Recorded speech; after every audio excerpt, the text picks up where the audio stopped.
The Invisible Man, by H.G. Wells. Chapter 8. In Transit. The 8th chapter is exceedingly brief, and relates that Gibbons, the amateur naturalist of the district, while lying out on the spacious open downs without a soul within a couple of miles of him, as he thought, and almost dozing, heard close to him the sound as of a man coughing, sneezing, and then swearing savagely to himself, and looking, beheld nothing. Yet the voice was indisputable. It continued to swear with that breadth and variety that distinguishes the swearing of a cultivated man. It grew to a climax, diminished again, and died away in the distance, going as it seemed to him in the direction of Aberdeen. It lifted to a spasmodic sneeze and ended. Gibbons had heard nothing of the morning's occurrences, but the phenomenon was so striking and disturbing that his philosophical tranquillity vanished. He got up hastily, and hurried down the steepness of the hill towards the village as fast as he could go. Chapter 9. Mr. Thomas Marvel. You must picture Mr. Thomas Marvel as a person of copious, flexible visage, a nose of cylindrical protrusion, a liquorish, ample, fluctuating mouth, and a beard of bristling eccentricity. His figure inclined to embonpoint. His short limbs accentuated this inclination. He wore a furry silk hat, and the frequent substitution of twine and shoelaces for buttons, apparent at critical points of his costume, marked a man essentially bachelor. Mr. Thomas Marvel was sitting with his feet in a ditch by the roadside over the down towards Aberdeen, about a mile and a half out of Iping. His feet, save for socks of irregular openwork, were bare, his big toes were broad, and pricked like the ears of a watchful dog. In a leisurely manner he did everything in a leisurely manner he was contemplating trying on a pair of boots. They were the soundest boots he had come across for a long time, but too large for him, whereas the ones he had were, in dry weather, a very comfortable fit, but too thin-soled for damp. Mr. Marvel hated roomy shoes, but then he hated damp. He had never properly thought out which he hated most, and it was a pleasant day, and there was nothing better to do. So he put the 4 shoes in a graceful group on the turf and looked at them. And seeing them there among the grass and springing agrimony, it suddenly occurred to him that both pairs were exceedingly ugly to see.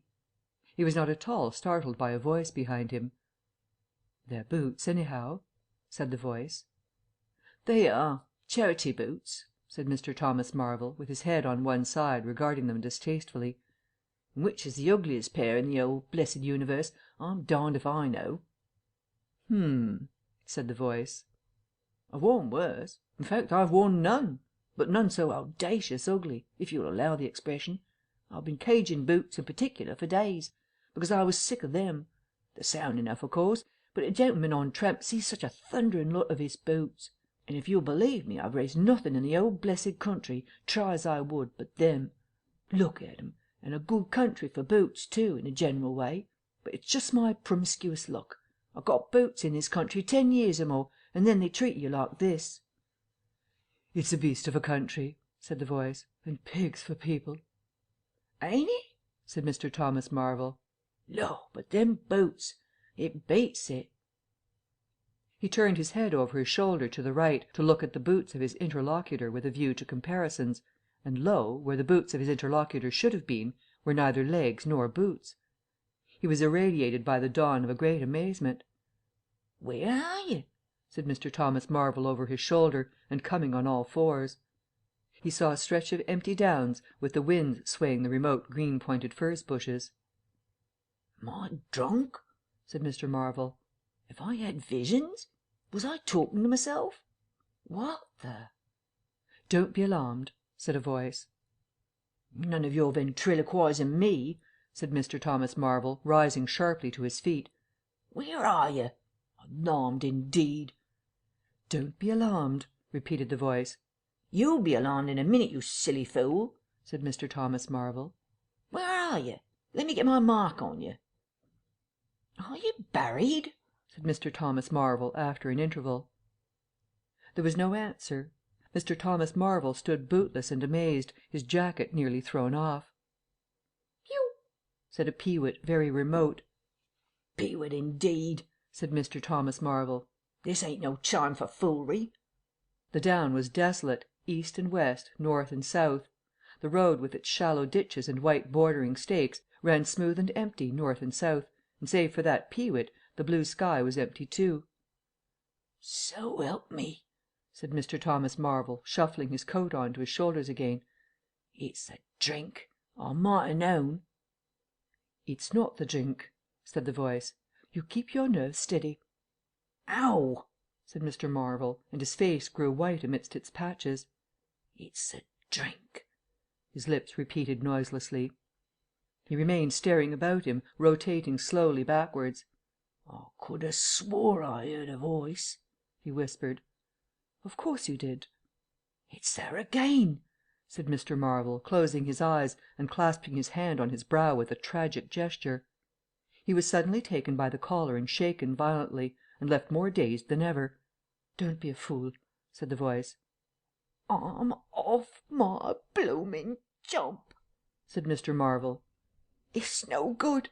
It's fretting about them blasted boots. I'm off my blessed bloomin' jump. Or it's spirits. Neither one nor the other, said the voice. Listen.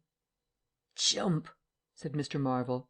1 minute, said the voice, penetratingly, tremulous with self-control. Well? said Mr. Thomas Marvel, with a strange feeling of having been dug in the chest by a finger. You think I'm just imagination? Just imagination? What else can you be? said Mr. Thomas Marvel, rubbing the back of his neck. Very well, said the voice, in a tone of relief. Then I'm going to throw flints at you till you think differently. But where are you? The voice made no answer. Whiz came a flint, apparently out of the air, and missed Mr. Marvel's shoulder by a hair's breadth. Mr. Marvel, turning, saw a flint jerk up into the air, trace a complicated path, hang for a moment, and then fling at his feet with almost invisible rapidity. He was too amazed to dodge. Whiz it came, and ricocheted from a bare toe into the ditch. Mr. Thomas Marvel jumped a foot and howled aloud. Then he started to run, tripped over an unseen obstacle, and came head over heels into a sitting position. Now, said the voice, as a third stone curved upward and hung in the air above the tramp. Am I imagination? Mr. Marvel, by way of reply, struggled to his feet, and was immediately rolled over again. He lay quiet for a moment. If you struggle any more, said the voice, I shall throw the flint at your head. It's a fair do, said Mr. Thomas Marvel, sitting up, taking his wounded toe in hand, and fixing his eye on the third missile. I don't understand it. Stones flinging themselves, stones talking. Put yourself down, rot away. I'm done. The third flint fell. It's very simple, said the voice. I'm an invisible man. Tell us something I don't know, said Mr. Marvel, gasping with pain. Where you vid? How you do it, I don't know. I'm beat. That's all, said the voice. I'm invisible. That's what I want you to understand. Anyone could see that. There's no need for you to be so confounded impatient, mister. Now then, give us a notion. How are you hid? I'm invisible. That's the great point. And what I want you to understand is this. But whereabouts? Interrupted Mr. Marvel. Here, 6 yards in front of you. Oh, come, I ain't blind. You'll be telling me next you're just thin air. I'm not one of your ignorant tramps. Yes, I am. Thin air. You're looking through me. What? Ain't there any stuff, do you? Vox, what is it, jabber? Is that it? I am just a human being, solid, needing food and drink, needing covering too. But I'm invisible. You see? Invisible. Simple idea. Invisible. What? Real like? Yes, real. Let's have a hand of you, said Marvel. If you are real, it won't be so darn out of the way like, then... Law! he said. How you made me jump, gripping me like that. He felt the hand that had closed round his wrist with his disengaged fingers, and his fingers went timorously up the arm, patted a muscular chest, and explored a bearded face. Marvel's face was astonishment. I'm dashed, he said. If this don't beat cockfighting. Most remarkable. And there I can see a rabbit clean through you, half a mile away. Not a bit of you visible. Except... He scrutinized the apparently empty space keenly. You haven't been eating bread and cheese? he asked, holding the invisible arm. You're quite right, and it's not quite assimilated into the system. Ah, said Mr. Marvel. Sort of ghostly, though. Of course, all this isn't half so wonderful as you think. It's quite wonderful enough for my modest wants," said Mr. Thomas Marvel. "How d'ye manage it? How the deuce is it done?" "It's too long a story, and besides—" "I tell you, the whole business fairly beats me," said Mr. Marvel. "What I want to say at present is this. I need help. I have come to that. I came upon you suddenly. I was wandering, mad with rage, naked, impotent. I could have murdered. And I saw you." "Lord!" said Mr. Marvel. "I came up behind you, hesitated, went on." Mr. Marvel's expression was eloquent. "Then stopped. 'Here,' I said, 'is an outcast like myself. This is the man for me.' So I turned back and came to you. And—" "Lord!" said Mr. Marvel. "But I'm all in a tizzy. May I ask, how is it, and what you may be requiring in the way of help?" "Invisible!" "I want you to help me get clothes and shelter and then, with other things. I've left them long enough. If you won't—well, but you must." "Look here," said Mr. Marvel. "I'm too flabbergasted. Don't knock me about any more, and leave me go. I must get steady a bit, and you've pretty near broken my toe. It's all so unreasonable. Empty downs, empty sky, nothing visible for miles except the bosom of nature, and then comes a voice out of heaven, and stones, and a fist. Lord!" "Pull yourself together," said the voice, "for you have to do the job I've chosen for you." Mr. Marvel blew out his cheeks, and his eyes were round. "I've chosen you," said the voice. "You are the only man, except some of those fools down there, who knows there is such a thing as an invisible man. You have to be my helper. Help me, and I will do great things for you. An invisible man is a man of power." He stopped for a moment to sneeze violently. "But if you betray me," he said, "if you fail to do as I direct you—" He paused and tapped Mr. Marvel's shoulder smartly. Mr. Marvel gave a yelp of terror at the touch. "Well, I don't want to betray you," said Mr. Marvel, edging away from the direction of the fingers. "Don't you go a-thinking that, whatever you do. All I want to do is to help you. Just tell me what I got to do. Lord, whatever you want done, that I'm most willing to do." Chapter 10. Mr. Marvel's visit to Iping. After the first gusty panic had spent itself, Iping became argumentative. Scepticism suddenly reared its head, rather nervous scepticism, not at all assured of its back, but scepticism nevertheless. It is so much easier not to believe in an invisible man, and those who had actually seen him dissolve into thin air, or felt the strength of his arm, could be counted on the fingers of two hands.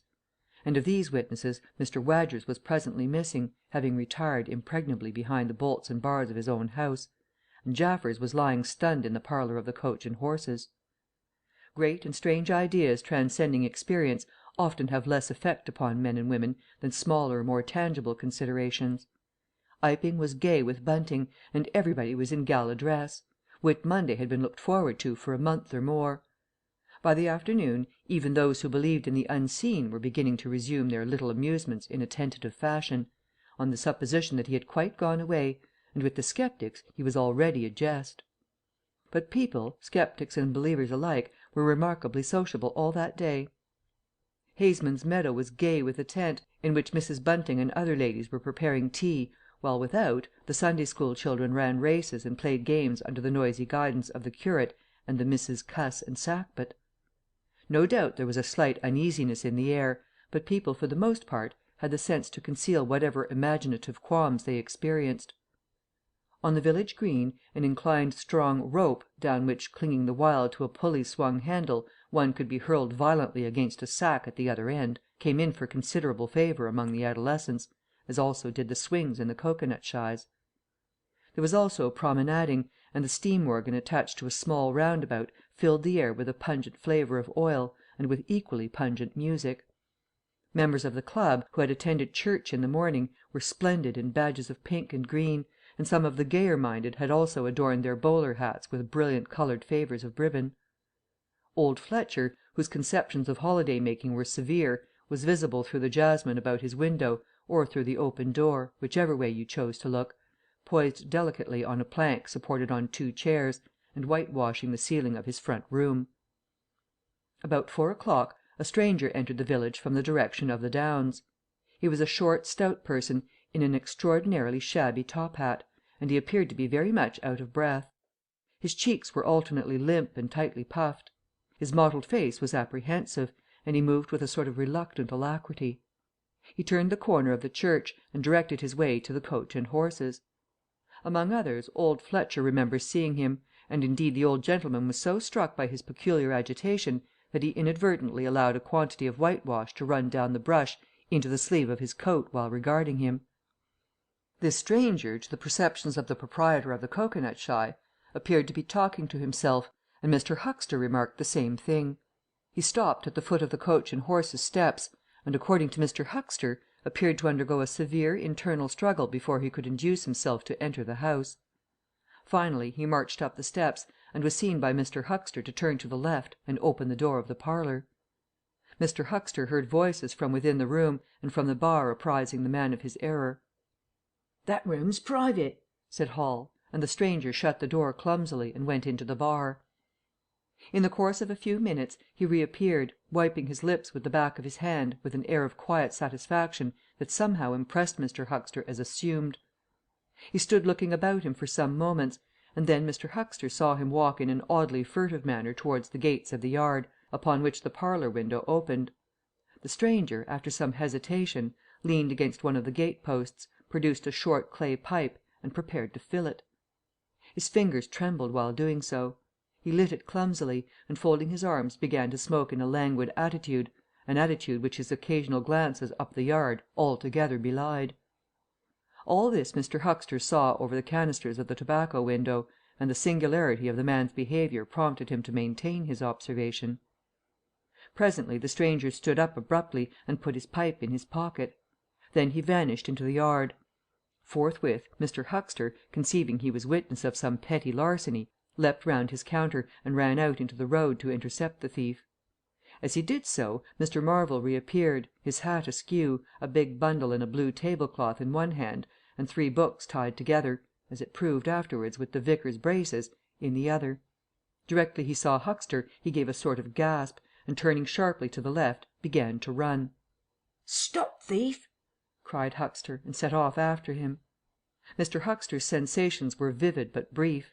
He saw the man just before him and spurting briskly for the church corner and the hill road. He saw the village flags and festivities beyond, and a face or so turned towards him. He bawled "Stop!" again. He had hardly gone 10 strides before his shin was caught in some mysterious fashion, and he was no longer running, but flying with inconceivable rapidity through the air.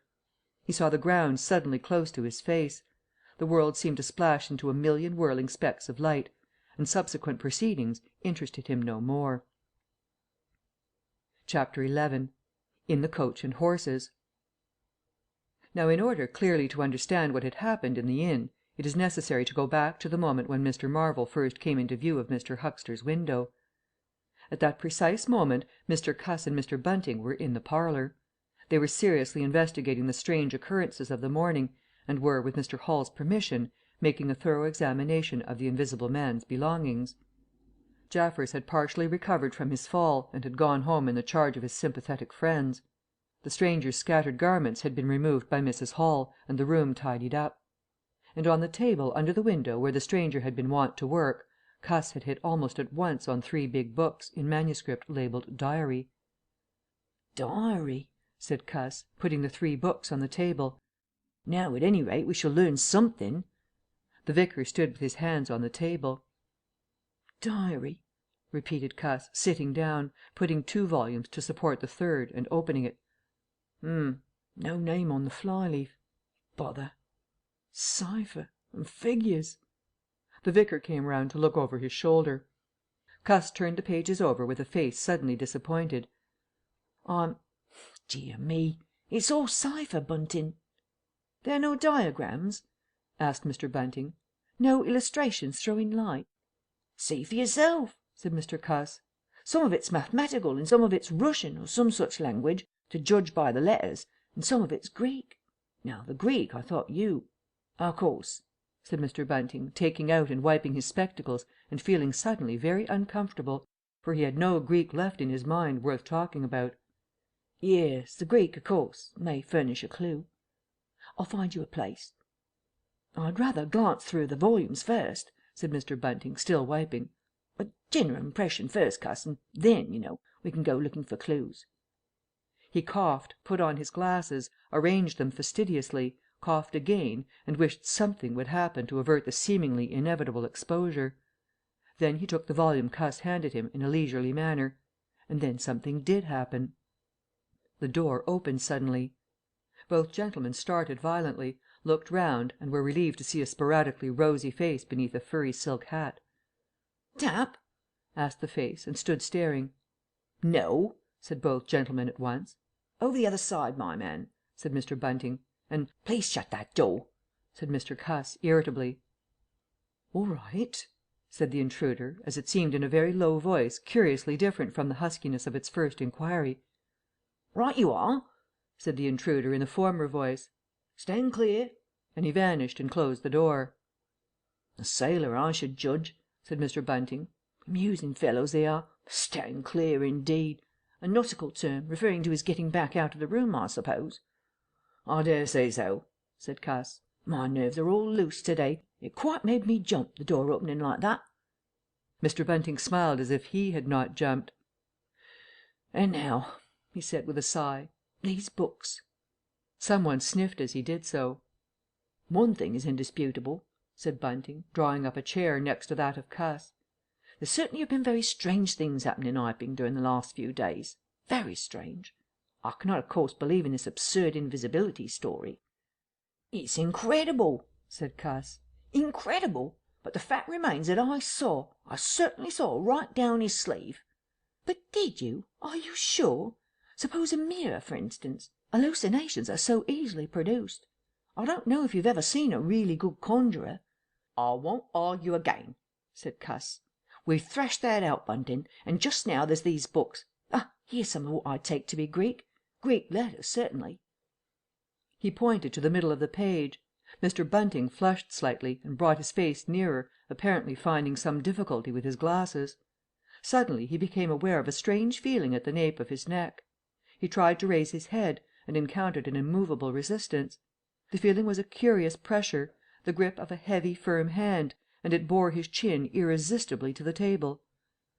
"Don't move, little men," whispered a voice, "or I'll brain you both." He looked into the face of Cuss, close to his own, and each saw a horrified reflection of his own sickly astonishment. "I'm sorry to handle you so roughly," said the voice, "but it's unavoidable." "Since when did you learn to pry into an investigator's private memoranda?" said the voice, and two chins struck the table simultaneously, and two sets of teeth rattled.